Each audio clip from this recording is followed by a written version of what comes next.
All right, here is the original audio. We're first starting in Adobe Audition, and the reason I'm starting here is that I have my plugin that I like to use, my Spectrum Analyzer, Voxengo Span. This is free download, of course, as we talked about. What I like to do is change this to average plus max mode, and then just run through the audio and get a sense for where all of the energy is in this little recording here. And we'll use that information to help us process some of the audio. So here we go. Hello everyone. Today I'm going to be speaking about how to process drone data in one of my favorite programs, Virtual Surveyor. One of the common misconceptions about drone data is that you must use the LAS or point cloud file. Virtual Surveyor eliminates the need to. Okay. There we have a reading here. So this is the average down here. This is the max up here. You can see as we move our pointer here, we can get different frequencies. The frequency that you're at with that line, that vertical line, is represented here. So for example, I see this massive spike here. That's at 500 hertz. I see a significant kind of dipping point here. Where's this? 6 kilohertz. This one's at right around 5 kilohertz right there. I'm going to use that information later because I'm going to consider this as kind of the sibilance range and the also kind of a natural spot where suddenly the audio is, in terms of amplitude, is a fair bit lower than it is to the left.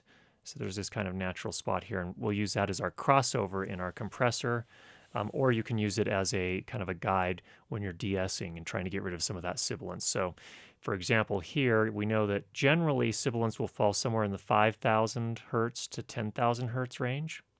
So between here and here.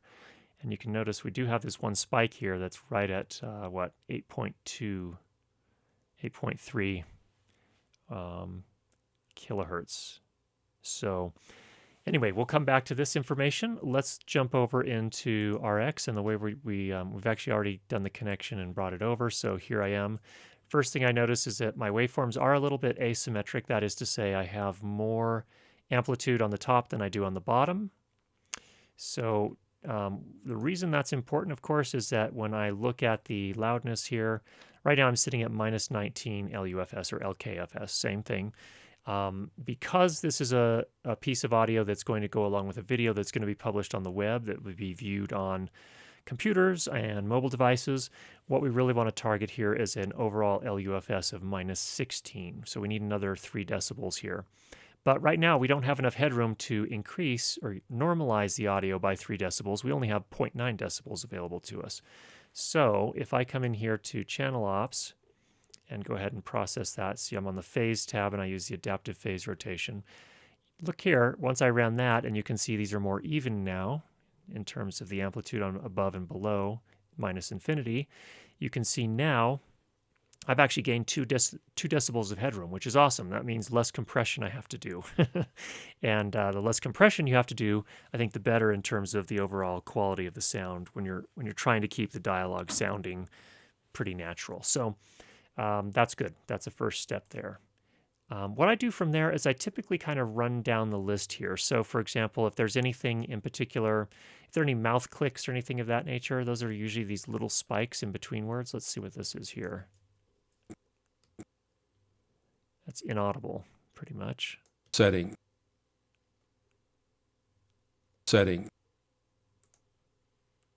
With the default set. Everything's inaudible. Why is that?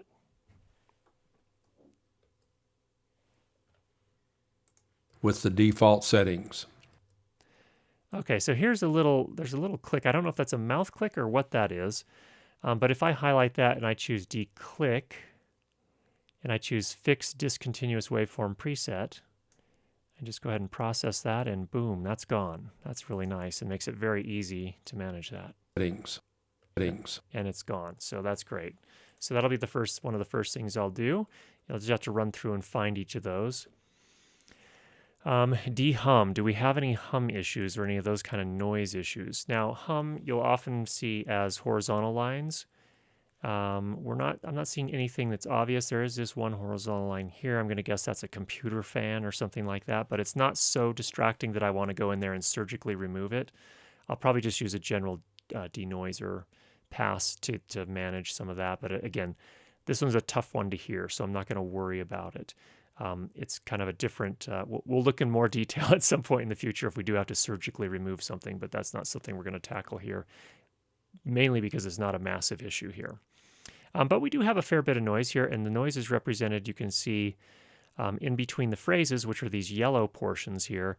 We have some of this kind of dark blue, and that represents the noise. And because we have it all the way up to here, you can see it's a sort of a broadband noise, meaning that it occurs across the spectrum. We also have a fair bit of energy down here that we might want to roll some of this off too. So we will do that in a couple of different ways. The first thing I'm going to do is pull up this corrective EQ. We're going to reset this here, go back to default. Having it set to digital, I prefer to set it to digital from the standpoint that a digital EQ is a linear phase EQ. What that means is that when I apply this EQ, make some changes to the audio in terms of boosting or cutting frequencies, it won't go and muddle up the waveform again in terms of making it asymmetric again. So that's the advantage of using this. If you're doing music, sometimes, or other things where, well, we're not going to get into that, but you can use analog, but it will potentially affect the phase. So in any case, we're going to stick with digital. I'm just going to go ahead and do a high pass filter, and I'm going to bring that up to about 70 hertz, somewhere thereabouts. I can go pretty steep here. We're going to do 48 decibels per octave. So you can see once it gets below 100, which is where most men's voices may extend just barely below 100. If someone has a really deep voice, it may go a little bit lower than that. But a lot of this is just going to be noise, and so we're going to go ahead and roll that off. So let me switch back over to the spectral view, and you can see what happens. Watch down here in the lowest part of the spectrum here. This is the low frequencies to high frequencies, and we're going to see a difference down here. See it kind of carved some of that away. Again, we don't need to eliminate all of it, but that's going to take care of some of it without cutting into the dialogue too much, so that's great. Let's now come up to the denoise. There are a couple different approaches you can take here. Since we're doing dialogue, I'm on the dialogue tab. And there are a couple options. You can do manual or you can do auto. And even if you do manual, what you do is generally you'll highlight a section of silence, and I use the term air quotes, or use air quotes there to describe silence between phrases, and click learn, because then it's reading just the noise. So once it's read that, then I can go ahead and process it. And that's one way to do it. Normally I'll start with leaving the threshold right at 0 and changing the reduction to 6, which is a fairly light noise reduction approach. And you can always apply it multiple times. So if I go ahead and click process here, watch what happens to the noise in between phrases. You can see it's already become less prominent. It's still there, and we could do another round of processing there, and it's even less prominent now. So I think we've cut enough of that down. Let's listen to it now and see if we hear any difference. Hello, everyone. Today I'm going to be speaking about how to process drone data in one of my favorite programs, Virtual Surveyor. Okay, I'm actually pretty happy with that. The other way you could do it is instead of doing the manual and learn, just switch it to auto and go ahead and process it. I find that in most cases, they do about the same, but go ahead and experiment with it and see how things go. All right, so that takes care of our noise. We don't have any plosives. Plosives are when the microphone capsule gets kind of hit by someone saying the letter P or B. If they're right up on the mic and there's that kind of boo thing that happens, that's a plosive. We don't have any of that going on here, so we're not going to worry about that. We do have a little bit of reverb, not so much that I'm terribly concerned about it, but if I did want to reduce that to some extent, I would probably come in here and go ahead and deselect, so it's going to use the whole audio clip, and click learn. So it'll run through the whole audio clip and sort of build a reverb profile. It's reading the reverb that's in this clip. Once I've done that, the way I would typically approach this is I'd go ahead and click on preview, play through it, and as I'm listening, I would adjust this reduction here. Once I've done the learn here, I don't generally change a lot of these other settings very much. So it's mostly the reduction here that I would tweak. So let's go ahead and play through a little bit of it. It's going to be tough to hear any sort of reverb unless you've got some good headphones, because again, this is a pretty clean recording. Hello, everyone. Today I'm going to be speaking about how to process drone data and one of my favorite programs, Virtual Surveyor. One of the common misconceptions about drone data is that you must use the LAS or the point cloud file. Virtual Surveyor. If I were going to apply it to this piece of audio, I'd probably go about right there, right around 2. Again, you saw that when I cranked it way up, did you hear what happened to the audio? The voice started getting processed in a strange sort of way. And that's kind of the danger of applying it too hard. But I do like the strategy of, as you're previewing it, cranking it way up so that you know, whoa, that's way too much, and then pulling it back until it sounds good. And that's usually the process I use. And so, of course, you're using your ears here to decide where to set those settings. All right. Now, we looked at the loudness before. Right now, again, we're at minus 19.5. I want to get to minus 16 because this is an audio clip, a stereo audio clip, technically dual mono, but it's the same thing, 2 channels, left and right. And when I'm publishing something like that to the web or for consumption on the web, computers, mobile devices, things of that nature, the recommended target is minus 16 LUFS. The problem is, to get there, I have to boost all of this audio by, at this point, 3.5 decibels. Plus, I need to leave another decibel of headroom so that when I do the final export of my video, I've got enough headroom there so that things don't start to clip. So total, I need 4.5 decibels of headroom. Right now, I only have 2.5 decibels of headroom. That's what this true peak indicates to me. The true peak is the difference between here and where the waveform actually goes at its apex. So what I need 4.5 decibels. Again, that's 3.5 to get me to minus 16 plus another 1 for headroom. So what I want to do is go ahead and pull up my compressor. Now, there are a couple of different approaches we could take here. We could use the compressor here in Nectar, which Mark has, and again, this is a tutorial for Mark. He's the one that was kind enough to send in his audio clip, and the problem I have with this particular compressor, and I'm not as familiar with it as I am with the other one that I'm going to show in just a minute here, but this is a single band compressor. Actually, no, looks like you can use 2 compressors here, but I don't know if you can. Yeah, I don't think you can do the multiband with this one, as far as I can tell. So anyway, you could do a compression round here, and let me kind of illustrate for you why I typically like to do multiband compression instead of just single band compression. Coming back to SPAN, our spectrum analyzer here. Remember, we noticed if you're looking down at the light green here, remember there was sort of a natural break right here. This audio right here generally sits a fair bit lower in terms of amplitude than everything else to the left here. So there's sort of a natural breaking point. And what happens, if you can see where my horizontal line is there, if I set my threshold on the compressor right here, we're going to compress everything to the left that's above that threshold. So all that will get pulled down and bring it kind of into the same realm as the rest of this stuff here. Well, it just so happens this is where the most sibilant energy occurs, the higher frequency energy.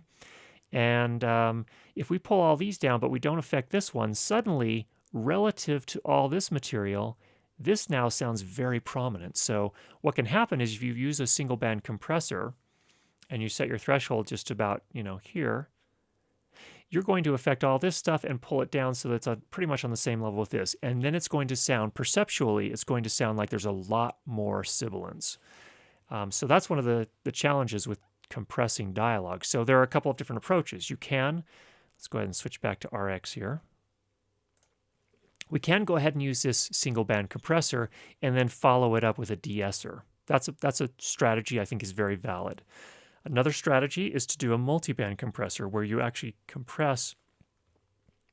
I should go back and show this again.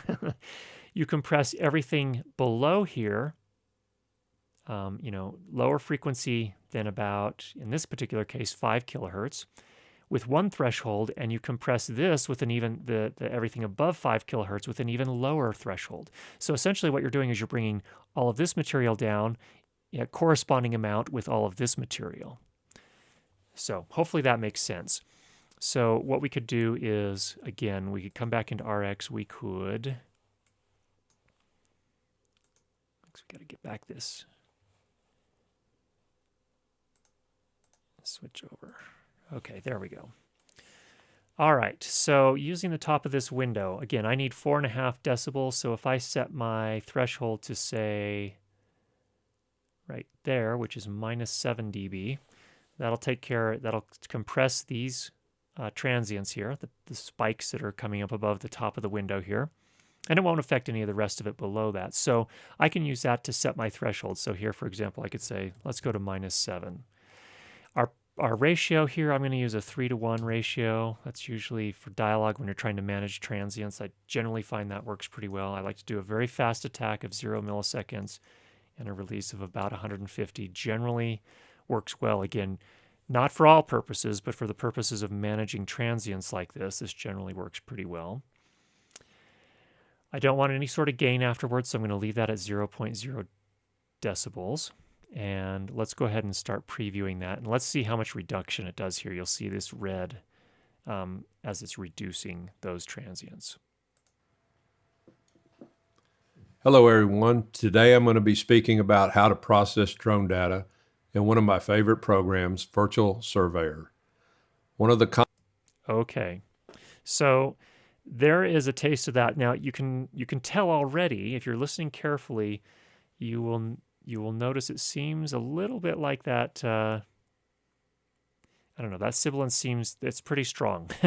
So let's pop over here into the de-esser and turn that on. And at the same time that we're running through this, let's go ahead and tweak this threshold here until we start, again, pulling that sibilance back to a point where it sounds good. So what I'm going to do is apply it in an extreme way and then sort of pull back a little bit so until we get to a point where it's making the difference that I need it to make, but not sounding super, super obvious. So here we go. Hello, everyone. Today I'm going to be speaking about how to process drone data in one of my favorite programs, Virtual Surveyor. One of the common misconceptions about drone data is that you must use the LAS or the point cloud file.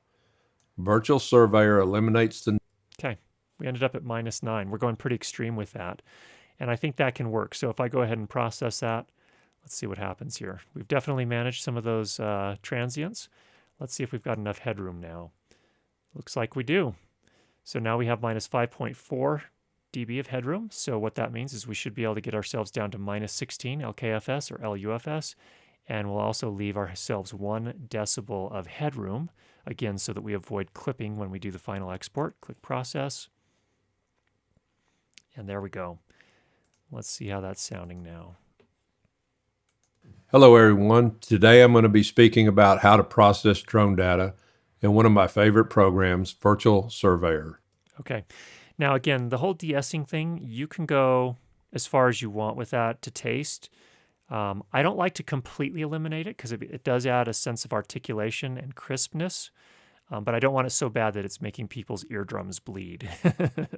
So that's kind of a fine line there, and you have to kind of work with it and figure out what works for you. Okay, so there we are. We're pretty much at our loudness. There's another thing that I do here that we actually haven't talked about a whole lot. There's also this breath control. You don't seem to have big breath issues. Some people do. And actually, when I record my own dialogue, I do have some pretty prominent breaths in between phrases. Let's see if we have any going here. I'm going to go ahead and preview this. Hello, everyone. Today I'm going to be speaking about how to process drone data in one of my favorite programs, Virtual Surveyor. One of the common misconceptions about drone data is that you must use the LAS or the point cloud file. Virtual Surveyor eliminates... You see how it kind of is gating after in between phrases and where there is a little bit of a breath. Mark's breath is not problematic here. Not a big deal. I don't know if this is necessary, but that is another tool available in Nectar if you're curious about that. Again, I would typically reduce the gain by about -10.3 for voices where there's a fair bit of breath and it's pretty obvious. And then you kind of have to tweak the sensitivity. Usually I put it around 75, and that generally works pretty well. I apply this after I have done the loudness normalization with these kind of settings. If you're doing it before, you're going to have to change these settings. They'll be a little bit different. So I find that the sensitivity works best after you have done the loudness normalization. And doing this after loudness normalization does not appear to affect, in most cases, it won't really substantially change the overall loudness of the audio. It'll just manage some of those breaths in between phrases. So that's another thing to consider. All right, let's do some EQ to kind of sweeten the sound here. Now, what you could do is you could kind of use a preset if you wanted to. Entirely up to you.